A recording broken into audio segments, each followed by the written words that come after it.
बघा आता आज आपला टॉपिक पहिलाच दिवस ऍडव्हान्स एक्सेल हा विषय आपल्याला सुरू करायचा आहे. याच्यामध्ये आपण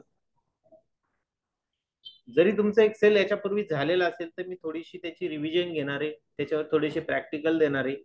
काहींचं झालेलं असेल, काहींना आठवत नसेल, तर त्या गोष्टी तुम्हाला आठवतील आणि तुम्ही, कारण की ऍडव्हान्स एक्सेल शिकायचं तर आपल्याला बेसिकच्या गोष्टी क्लिअर पाहिजे, बरोबर का? त्याच्यासाठी काही प्रॅक्टिकल्स आपण त्याच्यावर घेणार. इंट्रोडक्शन टू एक्सेल हा आपला आजचा टॉपिक आहे. मी पहिल्यापासून आपण थोडक्यात फास्ट ट्रॅक त्याच्यात जाणार आहे. बघा आता आज आपण काय शिकणार आहे, तर एक्सेल कसं सुरू करायचं, title bar, status bar, formula bar, name box, row, column, cell याच्याबद्दलची माहिती बघणार आहे. डेटा टाइप्स काय असतात, सिलेक्शन काय असतं, फाईल मेनू बद्दल, सेव्ह सेव्ह ॲज कमांड बद्दलची माहिती आपण आजच्या टॉपिक मध्ये इथं शिकणार. ठीक आहे, तर अशा पद्धतीने आपलं हे एक्सेलचं शीट इथं दाखवलं जातं. बघा ज्यावेळेस तुम्ही एक्सेल ओपन करतात या पद्धतीचा स्क्रीन तुमच्या समोर आलेला असतो. या भागाची थोडक्यामध्ये आपण ओळख करून घेऊ का, कोणत्या भागाला काय म्हणतात, हा सगळ्यात महत्वाचा भाग असतो. बघा हे उभे जे असतात ते रो असतात. काय असतात, 1 2 3 असे रो, आडव्या लाईन ज्या आहेत त्या, बरोबर. असे रो एका शीट मध्ये किती आहे, तर 10,48,500 किती आहे, एवढा मोठा डाटा आपण त्याच्यामध्ये टाकू शकतो. ओके, एवढ्या रो आपण भरू शकतो. बरोबर. कॉलम, आडव्या ज्या लाईन, उभ्या ज्या लाईन्स आहे त्याला कॉलम असं म्हटलं जातं. त्याला नाव दिलेलं आहे ABCD. एक्सेल मध्ये हा सगळ्यात महत्वाचा भाग आहे. वर्ड मध्ये तुम्ही टेबल टाकत नाही का, हो टाकतात ना, तर तिचं नाव आहे का त्या वर्डच्या टेबलला? बिलकुल.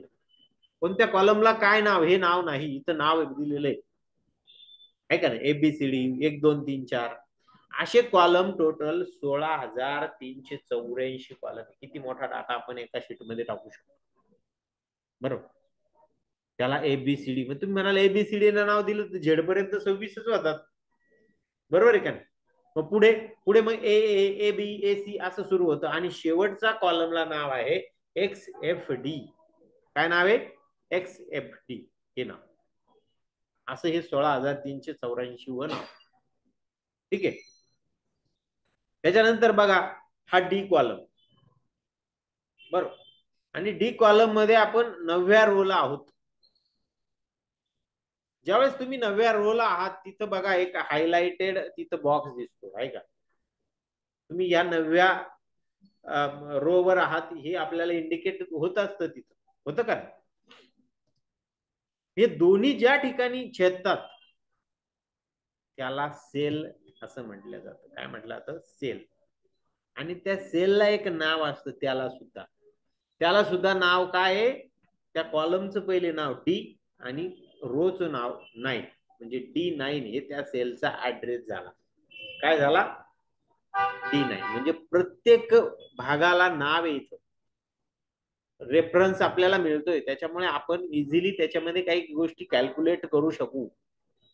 बरोबर समजलं? मग सेल, हा सेल कशाला आता हे सेलचं नाव आपल्याला ह्या ठिकाणी दिसत असतं. बघा कुठं दिसतं, बघा नेम बॉक्स, याला नेम बॉक्स असं म्हटलं जातं. इथं हा आहे नेम बॉक्स, दिसतंय की D9.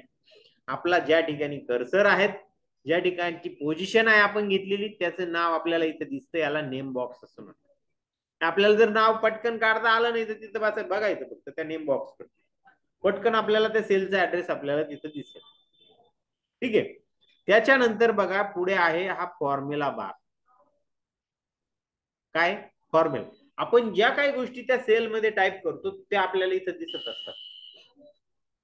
मग त्याला फॉर्म्युला बार का नाव दिलं तिथं, बरोबर आहे का? ज्यावेळेस आपण एखादा फॉर्म्युला त्या सेलमध्ये लिहितो, त्या सेलमध्ये त्या फॉर्म्युलाचं आउटपुट दिसतं. काय दिसतं?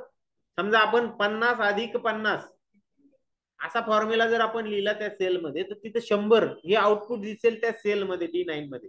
पण त्याचा फॉर्म्युला त्या सेल ऍड्रेस, त्या फॉर्म्युला बार मध्ये दिसेल. कुठं दिसेल? फॉर्म्युला बार, बरोबर. पण नुसती 50 व्हॅल्यू टाईप केली तर 50 व्हॅल्यू तिथं पण दिसेल सेलमध्ये आणि ऍड्रेस बार मध्ये 50 दिसेल, बरोबर.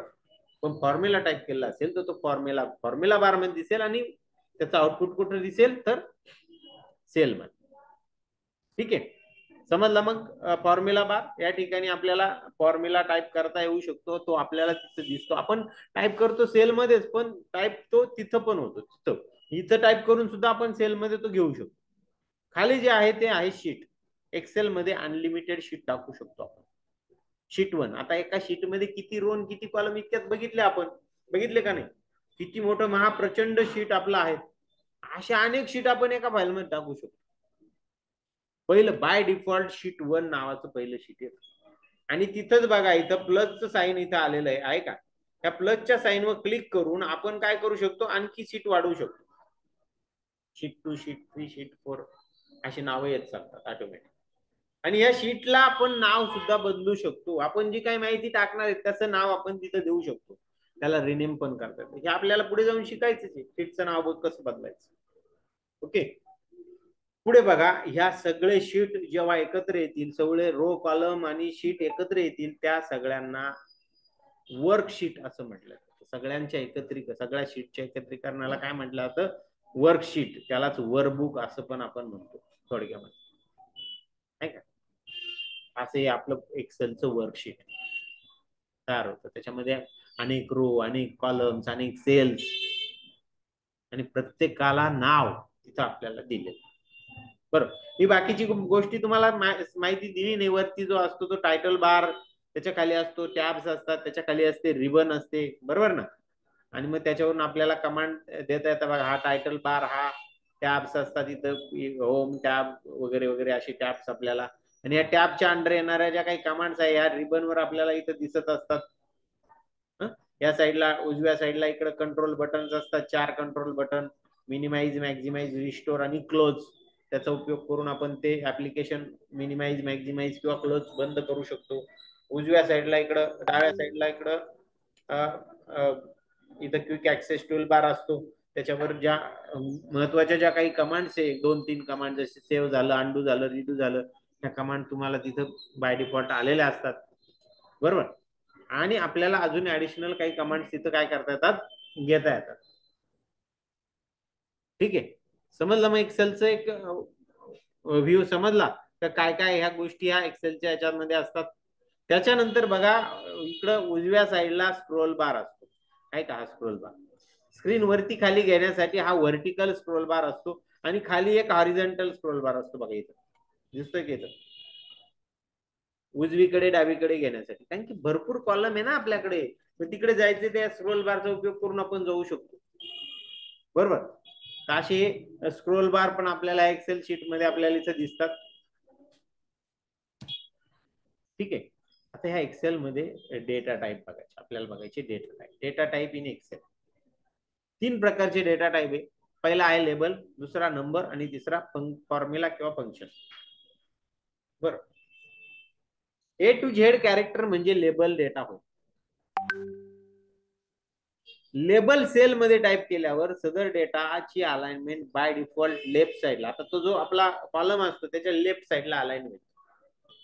नंबर डाटा म्हणजे 0 ते 9 नंबर डेटा होय. नंबर सेल मध्ये टाईप केल्यानंतर सदरचा डेटाची अलाइनमेंट बाय डिफॉल्ट राईट साईडला होते. कुठं होते? Right side. अलाइनमेंट शिकलो का नाही आपण? बाकी आतापर्यंत मी जे काही ऍप्लिकेशन शिकलेला असतात, वर्ड वगैरे, त्याच्यामध्ये आपण लेफ्ट, राईट, सेंटर ह्या अलाइनमेंट आपण शिकलो. इथे बाय डिफॉल्ट ही अलाइनमेंट आपण कुठं जाते? फंक्शन आणि फॉर्म्युला. नंबर डेटावरून विशिष्ट फॉर्म्युला वापरून आउटपुट डाटा मिळवू शकतो. उदाहरणार्थ 2 नंबरची बेरीज, वजाबाकी, गुणाकार, फॉर्म्युला, त्यालाच आपण काय म्हणतो? फॉर्म्युला असं म्हणतो, बरं? फंक्शन, मग फंक्शन आपण तुमच्या लेबल डाटावर सुद्धा वापरू शकतो किंवा नंबरवर सुद्धा वापरू शकतो. येते लक्षात? तर असं हे फॉर्म्युला आणि फंक्शन, तिसरा डेटा टाईप. मग आता आपण शिकलो का नाही? लेबल डेटा म्हणजे काय? Alphabetical, A to Z. Number data म्हणजे काय? 0 ते 9 नंबर, बरोबर? हे दोन तर डेटा टाईप समजले का नाही? मग आता मला सांगा तुम्ही, मी असं टाईप केलं 92A, काय टाईप केलं? 92A. मग याला तुम्ही लेबल डाटा म्हणाल का नंबर डाटा म्हणाल?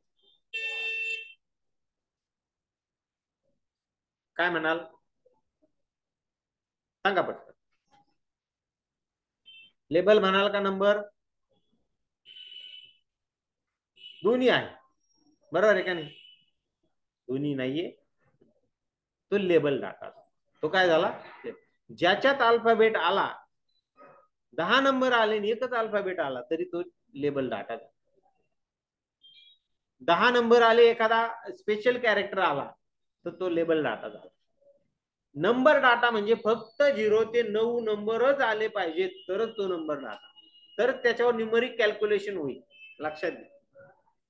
तरच त्याची बेरीज होईल, तरच त्याची वजाबाकी होईल, तर त्याचे मॅथमॅटिकल कॅल्क्युलेशन कोणतेही होते. तसे होणार नाही. A20 A50 असं टाईप केलेल्याची बेरीज होणार नाही, लक्षात घ्या. समजलं मग डेटा टाईप. चला आपण आता काय करू, एक्सेल ओपन करू.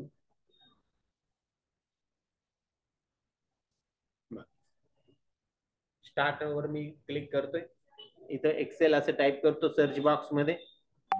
त्याच्या एक्सेल या ऍप्लिकेशनला मी क्लिक केलं आणि माझं मायक्रोसॉफ्ट एक्सेल ओपन झालं. त्याच्यामध्ये ब्लँक वर्कबुक मी इथं सिलेक्ट करतो आणि ब्लँक वर्कबुक जसंही मी सिलेक्ट केलं, माझं एक्सेल माझ्या समोर आलेलं. आलं तर असं हे एक्सेल माझं ओपन झालं. कसं ओपन करायचं आपण शिकलो, बरोबर का? बघा आता याच्यामध्ये आपल्याला काय करायचं, डेटा एंट्री करायची.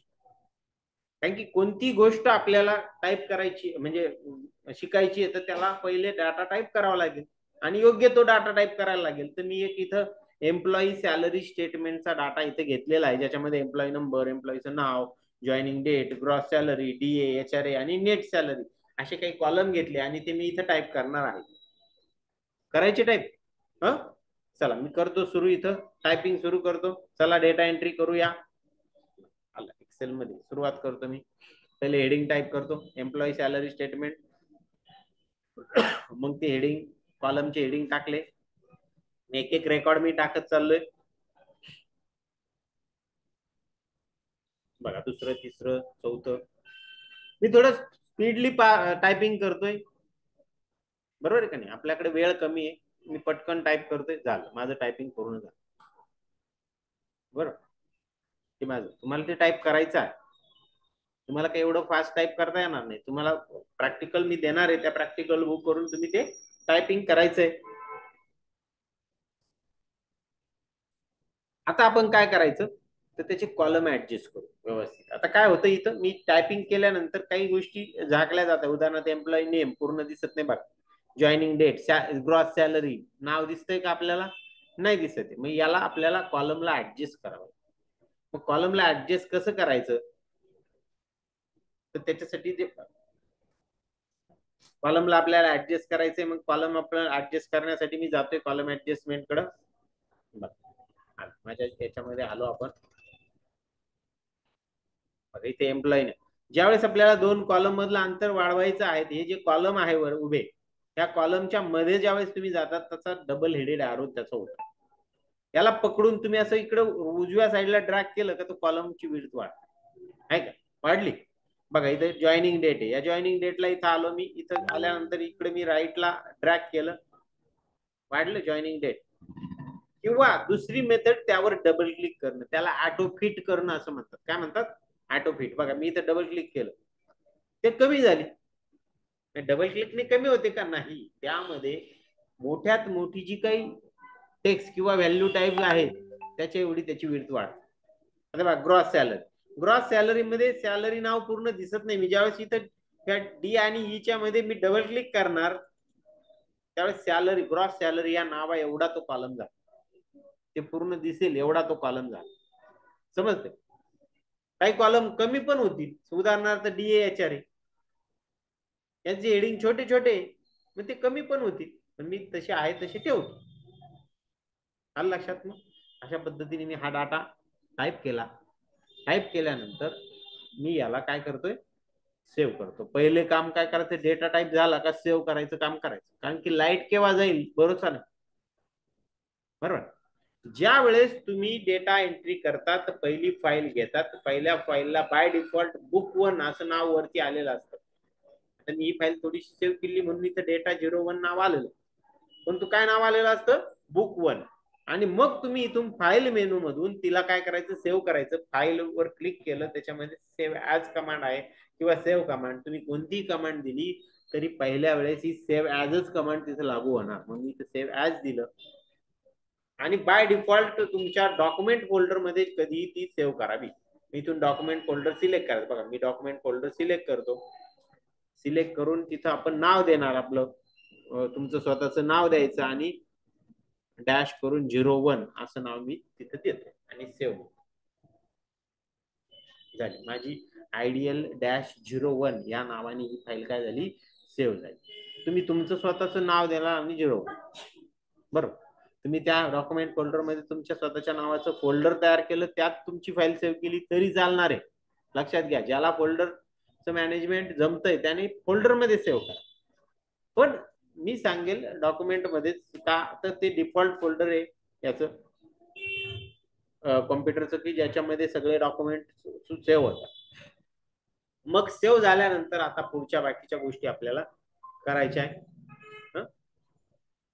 फाईल मेनू मधली सेव्ह ॲज कमांड समजली. मग आपल्याला फाईल सेव्ह करण्यासाठी त्याच्यामध्ये मग न्यू कमांड आहे, नवीन आपण एक्सेलचं वर्कशीट तयार करू शकतो. त्यानंतर ओपन कमांड आहे. आपण उद्या समजा आपण आलो आणि तीच फाईल आपल्याला वापरायची आहे, तर या ओपन कमांडच्या सहाय्याने पुन्हा तुम्ही ती ओपन करू शकाल आणि त्या फाईलमध्ये पुन्हा पुढचं काम आपल्याला करता येईल. प्रिंट कमांडच्या सहाय्याने तुम्ही कागदावर त्याची प्रिंट घेऊ शकाल. आता उदाहरणार्थ मी इथं प्रिंट कमांड दिली. इथून काय करायचं, प्रिंट कमांड दिलं डायरेक्ट प्रिंट करायचं. इथून पहिले प्रिंटर सिलेक्ट करायचं असतं. ह्या प्रिंटर सिलेक्ट केल्यानंतर प्रिंटर, आता इथं माझ्याकडे काही या कॉम्प्युटरला प्रिंटर सिलेक्ट जोडलेला नाही. मग मी काय करतो, मायक्रोसॉफ्ट प्रिंट टू पीडीएफ, मग तिची पीडीएफ तयार करतो. तिथं प्रत्येक कॉम्प्युटर हा प्रिंटर असतो.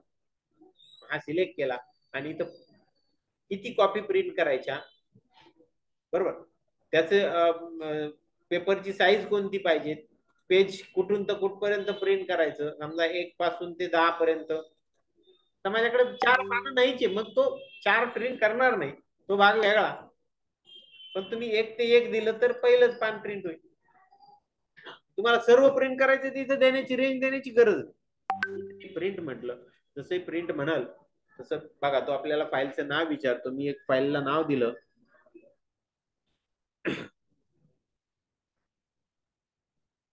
फाईल टॅब असं नाव मी देतो त्याचं, आणि सेव्ह म्हटलं. जसे मी सेव्ह म्हटलं, माझी पीडीएफ काय झाली, तयार झाली. तिथं डॉक्युमेंट फोल्डर मध्ये फाईल टॅब या नावाने पीडीएफ तयार झाली. तुम्ही त्या फोल्डर मध्ये जाऊन ती बघू शकता. बरोबर, समजलं. मग अशा पद्धतीने तुम्ही प्रिंट करू शकता. तर असा हा आपला फाईल मेनू, त्याचा उपयोग आपण करू शकतो. त्यानंतर एक्सपोर्ट कमांड आहे, त्याने पीडीएफ जशी आपण प्रिंटने पीडीएफ बनवली तशी एक्सपोर्टने आपण पीडीएफ बनवू शकतो. क्लोज कमांड आहे आणि हे जे ऍप्लिकेशन आहे किंवा हे जे वर्कशीट आपलं ओपन आहे ते आपण क्लोज करू शकतो. ठीक आहे, हा फाईल मेनू. त्याच्यानंतर आपल्याला बघायचं ते म्हणजे बेसिक फॉर्मॅटिंग. जे बघायचं ते म्हणजे या होम टॅब वरचं हे बेसिक फॉर्मॅटिंग आपण बघणार. आता आपण हे टाईप केल्यानंतर ते छान दिसावं, हा सगळ्यात महत्वाचा उद्देश असतो. असंच्या असं तुम्ही मॅनेजमेंटला देणार आहे का डाटा, नाही. त्याला छान, त्याला फॉर्मॅट करणार, कोणाला बोल्ड करणार, कोणाला इटॅलिक करणार, कोणाला अंडरलाईन करणार, आहे का. छान पेजवर बसेल असं. आता बघा, फाईल प्रिंट कमांड मी ज्यावेळेस देतो ना, त्यावेळेस कागदावर आउटपुट कसं येईल ते दिसतं बघा. कुठंतरी एका कोपऱ्यामध्ये येतंय, लाईन नाहीये त्याला, दिसताय का, नाही दिसताय का, बघा बरं लाईन तिथं नाही, कॉलम उभ्या लाईन नाही, आडव्या लाईन नाही. तुम्ही म्हणाल इथं तर दिसतंय आपल्याला, दिसतंय का नाही, त्या ग्रीड लाईन, त्या काय ग्रीड लाईन, त्या फक्त आपल्या हेल्पसाठी दिलेल्या आहेत, ऍक्च्युअली प्रिंटिंगला येणार नाही.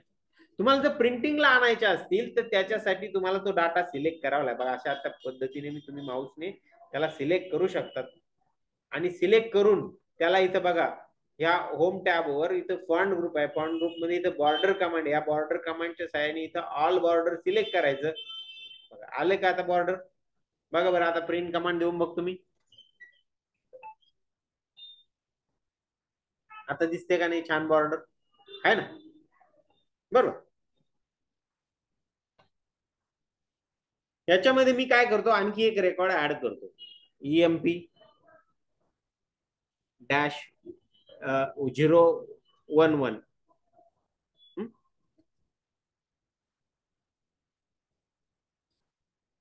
सुरेंद्र नावाचं. त्याची जॉईनिंग डेट आहे 1/5/2023. चुकलं तिथे डबल स्लॅश झाला, 1/5/2023.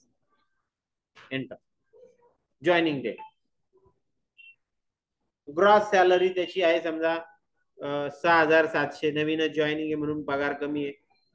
त्याचा डीए समजा 5,000. HRA 700. असं काहीतरी आपण टाक. बरोबर. डीए मीन्स महागाई भत्ता, dearness allowance. HRA means house rent allowance. असे बरेच अलाउन्स असतात जो काही एम्प्लॉय असतो त्याला.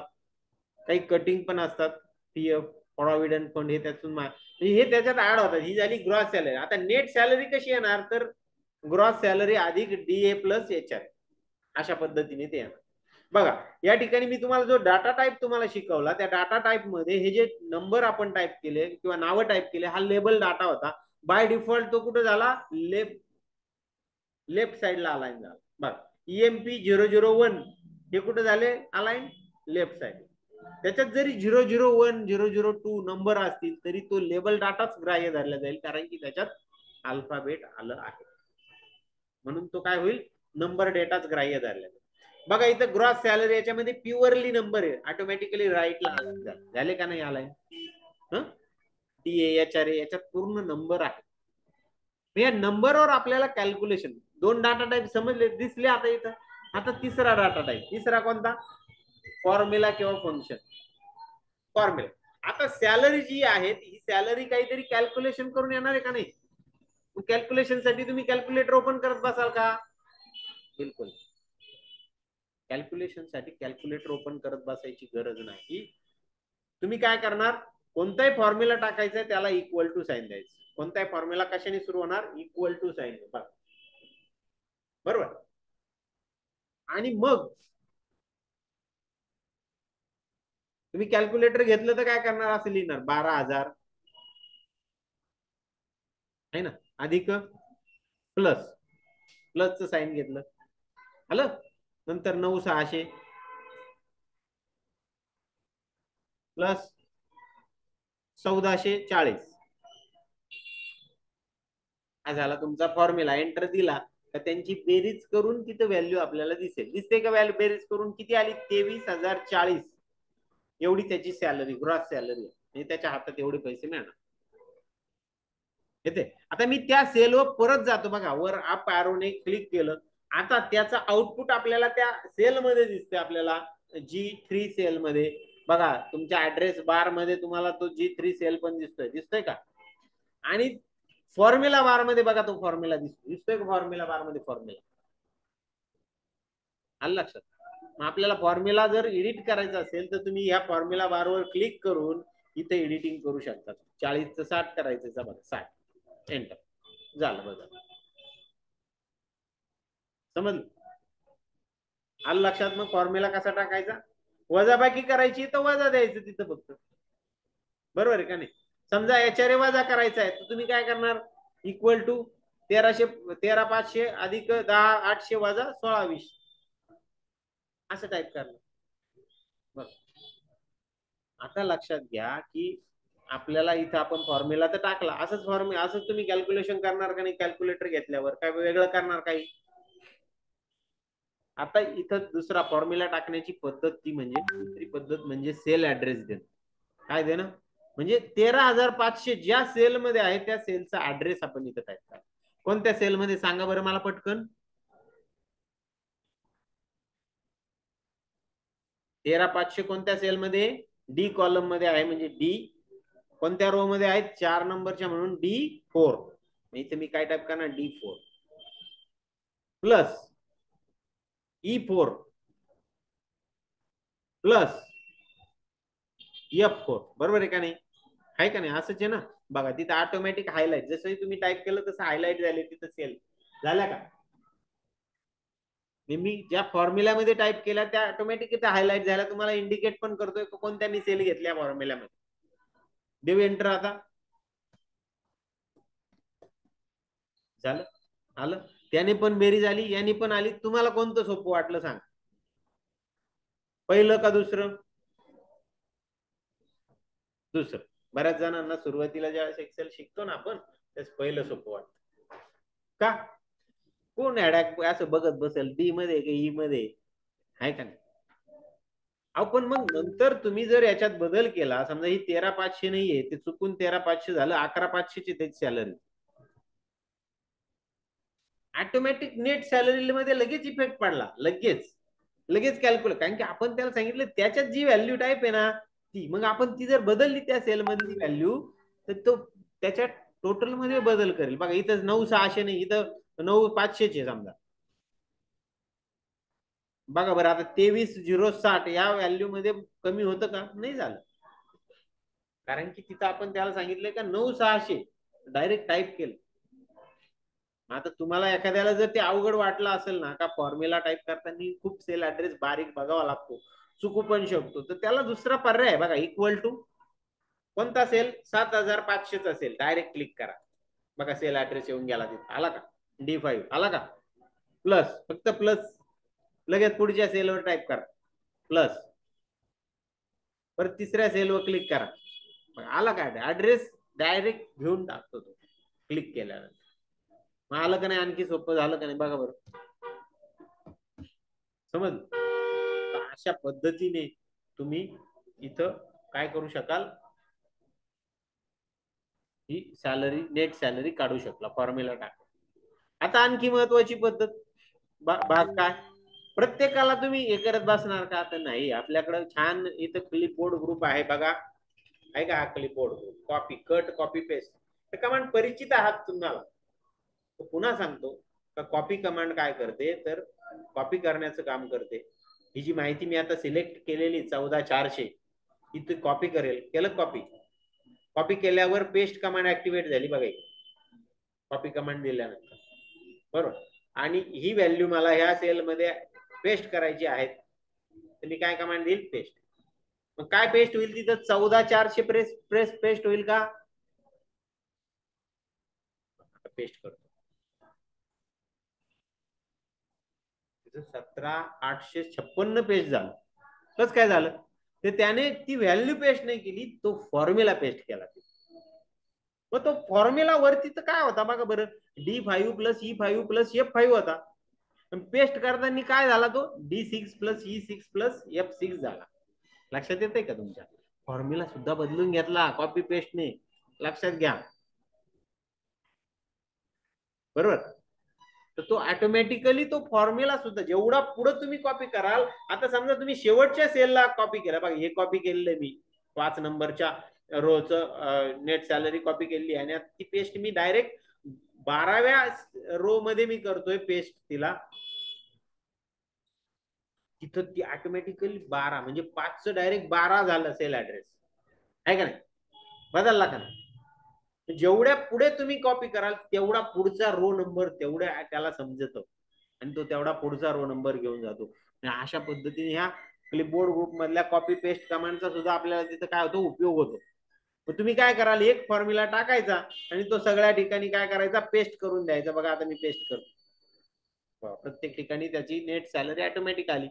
आली का नाही? एवढं सोपं का? समज. अशा पद्धतीने तुम्ही असं हे कॅल्क्युलेशन फॉर्म्युला टाकू शकता. हा झाला फॉर्म्युला. इक्वल टू ने सुरू झाला. फंक्शन आपल्याला बघायचे अजून पुढे जाऊन, फंक्शन काय करायचंय? बघायचंय, लक्षात घ्या. अजून फॉर्म्युल्यामध्ये फक्त बेरीज आली का? नाही, बेरीज नाही. आता हे जे डी आहे, एचआरए जे आहे ना, याला काही कॅल्क्युलेशन्स असतात. तर उदाहरणार्थ हा जो डी आहे ना, डी हा 60% आहे. किती टक्के? बेसिक सॅलरीच्या 60%. मी तो डिलीट करून टाकला. बेसिक सॅलरीच्या किती आहे? 60%. मग कसा निघेल तो? इक्वल टू बेसिक सॅलरी भागिले 100 गुणिले 60. देऊ एंटर. आली का 7,200? अगोदर 7,200 होती का? माहित नाही काय होतं, बघितलेलंच नव्हतं, आहे का नाही? मग मी बघा बघण्यासाठी आता काम करतो. इथं अंडू कमांड आहे का? अंडू कमांडवर क्लिक करतो. किती होती? 9,500 होती. म्हणजे 60 नाही तर 80% माझ्यामध्ये असेल. चला मी इथं 80% घेतो. मी परत डिलीट करतो याला. इक्वल टू बेसिक सॅलरी भागिले 100 गुणिले, गुणिले साठी स्टार वापरायचा आपल्याला इथं, गुणिले 80. किती होती अमाऊंट? 9,600 होती का? बरोबर आहे ना? आली का 9,600? समजलं मग? म्हणजे 80% डी हा बेसिक, डीए ला हा डी हा पर्सेंटेज मध्ये असतो. गव्हर्नमेंट एम्प्लॉईचा डीए जो आहे ना तो त्या सॅलरी, बेसिक सॅलरी पेक्षा जास्त. कोणाचा 105%, कोणाचा 103%. म्हणजे बेसिक सॅलरी कमी, डीए जास्त, महागाई भत्ता जास्त मिळतोय गव्हर्नमेंट एम्प्लॉय. येते लक्षात? याला काय करायचं? फक्त कॉपी करायचंय. बघा इथं कॉपी म्हटलं आणि बाकी ठिकाणी या सगळ्या सेलमध्ये पेस्ट करायचं. बघा आला, सगळ्यांची बेसिक सॅलरी डीए निघून गेला. एचआरए पण काहीतरी पर्सेंटेजने असतो, ते पर्सेंटेजने येईल काढता. मग डीएचआरए जर तुम्हाला पर्सेंटेजने सांगितलं तर तो त्या पद्धतीने तुम्ही काढू शकतात. तर असा हा आपण शिकतोय फॉर्म्युला आणि फंक्शन. फॉर्म्युला शिक, फॉर्म्युला कसा टाकायचं समजलं. आता याच्यातली ही जी सॅलरी आहे ना हे मी डिलीट करतो थोडीशी. नेट सॅलरी एक आपल्याकडे छान फंक्शन आहे ऑटो सम फंक्शन म्हणून. या फंक्शनने सुद्धा बेरीज, ते बेरीज करण्यासाठी जे स्पेशल काम आहे बेरीज करण्याचं. बघा याच होम टॅबवर इकडे बघा ऑटो सम आहे का, याला क्लिक केलं का ऑटोमॅटिकली त्याने ती रेंज दिली इक्वल टू सम ब्रॅकेटमध्ये D3:F3 असं देऊन टाक. एंटर दिला, आली बघा टोटल आली. परत इथं मी क्लिक केलं ऑटो समला, परत त्याने ती रेंज घेऊन टाकली. एंटर. परत इथे ऑटो समला तिसऱ्या याच्यावर क्लिक केलं, त्याने वरची रेंज घेतली. कुठली घेतली? वरची. आता जर वरची घेतली तर दोघांची सॅलरीची बेरीज आली नव्हती, तर गेला ना पगार वाढून. आहे का एवढा पगार याचा? बरोबर आहे का नाही? मग तो काय करतो, हे बघा ऑटो सम फंक्शन, सम जेव्हा बेरीज करता तुम्ही अशी उभीच करता का नाही? आडवी कधी करता का जास्त करून? नाही, पण आपल्याला इथे आडवी आली आहे म्हटल्यानंतर मी ऑटो समला क्लिक करतो आणि मग वरचं जर सिलेक्ट केलं तुम्ही इकडचं सिलेक्ट करा मॅन्युअली. बघा केलं, इथं आलं बघा D5 ते F5 आलं का? आलं ना? एंटर द्या. मग ते 14,400 त्याची बेरीज आहे. समजलं? असं हे फंक्शन, फॉर्म्युला आणि फंक्शन आपण डेटा टाईप शिकतोय. त्या डेटा टाईप मध्ये मी तुम्हाला ह्या गोष्टी, फॉर्म्युला कसा टाकायचा आणि फंक्शन कसं टाकायचं हे मी तुम्हाला दाखवतो. एक बेसिक फंक्शन समचं तुम्हाला शिकवलं. जे सम हे आपण फॉर्म्युल्याने सुद्धा केली का नाही? फॉर्म्युल्याने equal to cell address plus दुसरा सेल ऍड्रेस प्लस तिसरा सेल ऍड्रेस केलं ना, अशा पद्धतीने सुद्धा आपण त्याची बेरीज केली. समज? बरं ठीक आहे. आता बाकी काही गोष्टी, आता याला फॉर्मॅटिंग करायचे. मी सगळा टेबल सिलेक्ट करतो, सिलेक्ट करून इथं ऑल बॉर्डर सिलेक्ट करतो, सगळ्यांना बॉर्डर आहे. छान. वरचं जे हेडिंग याला थोडस वाढवतो मी, इथं 11 ऐवजी मी 16 करतो, त्याला बोल्ड करतो. बघ एम्प्लॉय छान दिसतंय. आता टेबलचं जे हेडिंग आहे त्याला पण थोडस वाढवतो मी, बोल्ड करतो आणि 14 करतो त्याला. ते बसत नाहीये मग मी त्या ऑटो फिट करतो त्याला. बघा एक जास्तच वाढलंय बघा, याने मॅन्युअली वाढवतो. जॉईनिंग डेट वाढवली, ग्रॉस सॅलरी वाढवली, डीए एचआरए आहे, नेट सॅलरी दिसत नाही. बघ वाढलं. थोडस असे कॉलम थोडे जवळ जवळ आले, रो, मग ते थोडे वाढवतो. त्याची रोची हाईट वाढवायची. रोची हाईट वाढवण्यासाठी मी याला सिलेक्ट करतो आणि माझ्याकडे इथं फॉर्मॅट मध्ये रो हाईट कमांड आहे. बघा फॉर्मॅट मध्ये इथं रो हाईट, त्याला क्लिक केलं आणि मॅन्युअली मी इथं 14 टाईप करतो. थोडा कमी झाला 14 उलट. फॉर्मॅट मध्ये रो हाईट इथं मी 20 करतो, त्याला 20. छान सुटसुटीत बरोबर. असं छान सुटसुटीत आपल्याकडे हा टेबल काय झाला, तयार झाला. समजलं? मग बोल्ड इटॅलिक आहे इथं, बोल्ड इटॅलिक अंडरलाईन, याच्याने आपण बोल्ड इटॅलिक किंवा अंडरलाईन करू शकतो. याला समजा इटॅलिक करायचंय, इटॅलिक केलं. समजा 14 येतं, इथं थोडस 12 करू आणि इटॅलिक करू. बघा इटॅलिक काय थोडस इटॅलिक झालं. ही फॉन्ट साईज, फॉन्ट बदलण्यासाठी समजा याचा फॉन्ट वेगळा बदलायचा, इथं कॅलिब्री फॉन्ट आहे हा वेगळा घेतला, बरोबर. याचा वेगळा घ्यायचा आहे, तुम्ही वेगळा घेऊ शकता. साईज वेगळी बदलायची, तिथे increase font decrease font option आहे. कलर बदलायचा आहे, कलर बदलावता येतो. फॉन्टचा कलर बघा इथं रेड केला, याचा वेगळा करू. समजा याचा कलर आपण इथून थोडासा असा व्हायलेट कलर घेऊ, जा व्हायलेट. बरं, त्याला बॅकग्राऊंड द्यायचा बघा, इथं बॅकग्राऊंड कमांड आहे, फिल कलर आहे, फिल. फिल देताना थोडासा असा फेंट फिल द्या, जेणेकरून छान दिसेल. फिल छान. माझा टेबल काय झाला, फॉर्मॅट झाला का नाही फॉर्मॅट. अशा पद्धतीने मी त्याचं फॉर्मॅटिंग पण केलं. असा हा माझा फॉन्ट ग्रुप पण मी शिकलो. आणि परत आपली फाईल पुन्हा एकदा सेव्ह करा तिला. आता मला फाईल मधून मी डायरेक्ट सेव्ह कमांड देणार, ती डायरेक्ट जे काही बदल झाले, जे काही फॉर्मॅटिंग झालं, जे काही कॅल्क्युलेशन काढलं आपण, ते डायरेक्ट सेव्ह झालं. आता मला नाव विचारलं का त्याने, नाही विचारलं. नाव फक्त फर्स्ट टाइम विचारेल ज्यावेळेस तिचा बुक 1 असं नाव असेल वरती, त्यावेळेस तुम्ही तुमचं नाव आणि जे काय प्रॅक्टिकल चालू आहे, पहिलं दुसरं तिसरं, तो नंबर देऊन टाकायचा. येते लक्षात, समजलं. येईल करता मग इथपर्यंत. आजच्या भागामध्ये आपल्याला ह्याच गोष्टी आपल्याला शिकायच्या होत्या. एक्सेलची माहिती बघायची होती, रो कॉलम याला काय कशाला म्हणतात त्याची माहिती बघायची होती, बेसिक फॉर्मॅटिंग शिकायचं होतं, डेटा टाईप शिकायचे होते. या सगळ्या गोष्टी आपण शिकलो. मी आता क्लोज करतो त्या एक्सेलला. ठीक आहे.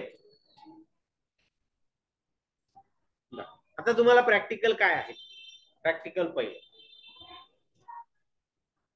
तुम्हाला एक वर्कशीट तुम्हाला दिलेलं आहे, डाटा इथे दिलेला आहे. मी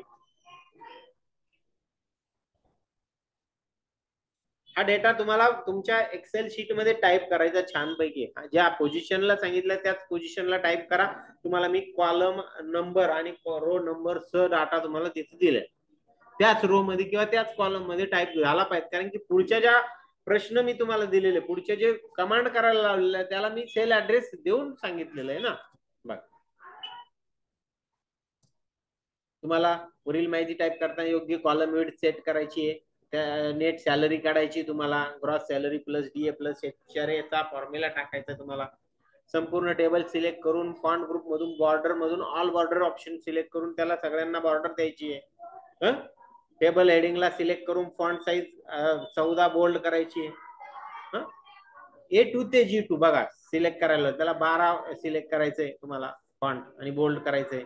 आणि तुमचं वर्कशीट बुक तुम्हाला सेव्ह करायचंय, तुमचं स्वतःचं नाव आणि डॅश करून 01 या नावाने तुम्हाला काय करायचंय, सेव्ह करायचं. ठीक आहे. अशा पद्धतीने तुम्हाला हे काम करायचे, प्रॅक्टिकल करायचे. प्रॅक्टिकल बुक तुम्हाला मी देणार आहे, तुम्हाला तिथे दिल्या जाईल, ते घ्यायचं आणि तुम्ही ते काम करायचं. ठीक आहे. असा आपला आजचा हा टॉपिक होता. ऍडव्हान्स एक्सेलच्या बेसिक गोष्टी आपण याच्यामध्ये शिकलो. ठीक आहे. तर आज थांबायचं, कोणाला काही अडचण आहे याच्यामध्ये. आज आपण इथं थांबतोय.